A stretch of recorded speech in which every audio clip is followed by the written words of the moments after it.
Chubby, spray my foot. Abahambe Dimakati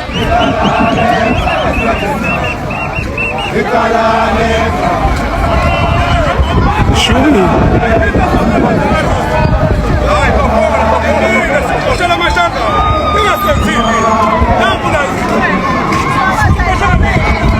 But now lying.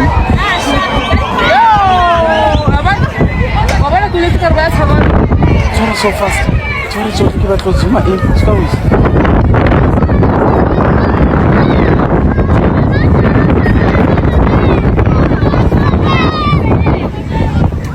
Yo, Chubby.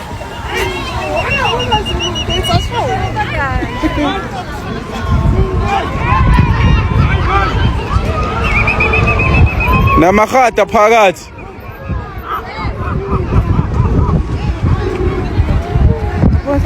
Piatla.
Kancane ukuthi umphakathi ufike emafemini kodwa ubusufikile nje vele ngoba nayi ifemu oqala iUnit Trans kodwa nje amanye nawa angapha amafemu hayi busufikile impela usufikile umphakathi nawa abanye amafemu la busuthi nje kuyongena phakathi ngo bekonuka igazi sesinde wona sesiza amaphoyisa sefikile ke awumisa ke manje umphakathi so ngathi usuyalawuleka kodwa nje kubi sesekubi nabanje sashubile awakezwa wonimo asuka lapha ayosuka ngempela ukhala amaphepha ngempela ngoba uhlangene lapha manje usho into eyodwa ukuthi akiwo kubo phakathi emafemini ungale emumva lapha emumva ukuthi kugcwele kangakanani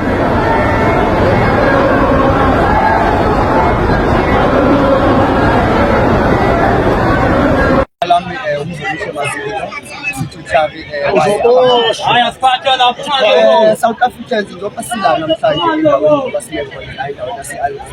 size imessage yakhe ethi short and loud and clear. Sifuna ukuthi remove ama-legal foreigners kuyo le ndawo industrial areas because if ungabheka we are the two beneficiaries zale ndawo la e-Alcom and kumele ngabe sibenefita kakhulu kule ndawo akumelanga ngabe unemployment rate yala abantu baseThokoza while banendawo kumele ngabe benefita and into kakhulu that's painful we only to find out ukuthi le industrial areas kusebenza ama-illegal foreigners babhadala ama-3.5 per week umuntu anganapho ama-document aproper umuntu akanayo permit ukuthi abe la South Africa but u-employed while umuntu wase-South Africa obhadala i-tax ovutwayo and yena akasebenzi so i-crime rate angeke iziyehle eSouth Africa as long as i-government yethu asathenisa ngabantu bakhe because of this thing singenile la emafemini government uyayazi politicians ziyayazi akekho umuntu ongayazi but only to find out ukuthi government and politicians are using abantu bethu ukuthi bahwebe lapha bayahweba ama-politician no-government ngaleya ndawo while abantu bakithi bahlupheka bangathi uyabheka abantu balapho ngathi bayingaki abantu abangaka abasebenzi bonke labantu hayi ukuthi ba-off noma baselifini abasebenzi so into esizoyibela la imessage yethu one sicela ukuthi kuphume ama-legal foreigners la ne-Alhodi nase-Angas wonke ama-industrial areas ala eduzane nase-South Africa asabafuni. Yes. Hey, njengoba uthi no, you know what we did before this march into siyenzile nama-leaders weba abahambe Thokoza resident wonke ama-company wala e-Alhodi siwanikeza ama-letters to notify them about this upcoming shutdown in order ukuthi basende someone azothatha i-memorandum on behalf of the company if not the owner ayizange so njengoba bazofika each and every company owner izothola i-memorandum yawo izwe ukuthi sifunani sabahlali baseThokoza because ezisila asi-political party asiyini sabahlali baseThokoza abakhathaza manje njengoba sobanikeza i-memorandum ama-owners sobanikeza 7 days of failure to do so there is phase 2. This is phase 1. You have to know. Phase 2 kuzoyenzakalani? There's phase 2, there's phase 3. Obvious phase 2 we have to ukuthi siye khona emafemini sibalande sikhiphe umuntu wangaphandle ungene eSouth Africa ngenkani discharge because of now sancenga sisabacela but phase 2 nesisabancela ngenkani kuzofa o5. Ngibona now Yes, my leader. Sibe nama-plenary meeting. There was the first and the second and the third. So our stakeholders were involved. We are talking about SAPS, EMPD, even taxi associations were involved in that meeting. Masikhuluma lento savumelana ngayo. So ngokubona amaphoyisa la section 205 si applying yapass. So we respect law enforcement yonke into siyenza ngomthetho because of sifuna ukuthi i-message yethu izwakale because of asifuni violence, asifuni malooting, asifuni next, sifuna ama-company owners a-remove ama-illegal foreigners kungena abantu bakithi banayitshoko zabasebenzi because i-aim yethu ukuthi sibone ikhaya nekhaya kuba khona umuntu okwazi ukubeka isiko etafuleni. Yes, we did involve ama-councillors because of some of the councillors siyasebenzisana nazo because some of the councillors, we have to be honest, they do support this thing because of this thing yama-illegal foreigners ayithinti thina ama-leaders kuphela but ithinta wonke umuntu owumphakathi, even i-council is from the community, ukhethwe from umphakathi, so lento nabo iyabathinta. So we tried by all means ukuthi siba-involve kulento, akekho umuntu esimshiye ngaphandle. Pastors, izinyanga, izinduna, everyone's involved in lento because of siyabahlali lento into yani into umphakathi akusinto ama-political parties. That is why sithe even no regard sesixoshe maybe about 20 people bafaka ama-regard to show ukuthi azidlali sizolwela umphakathi.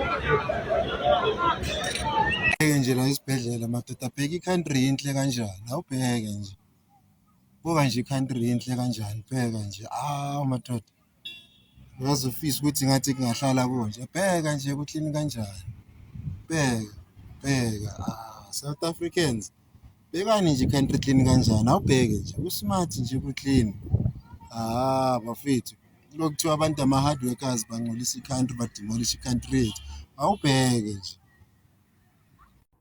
Hello good people, welcome back to this channel. If you are new here, please make sure you do the right thing. You press that subscribe button and hit the notification bell. Good people, please comment your thought below. Tell us what do you think after watching this video, and don't forget to like, share and subscribe. Kulongele, bye. See you on the next one.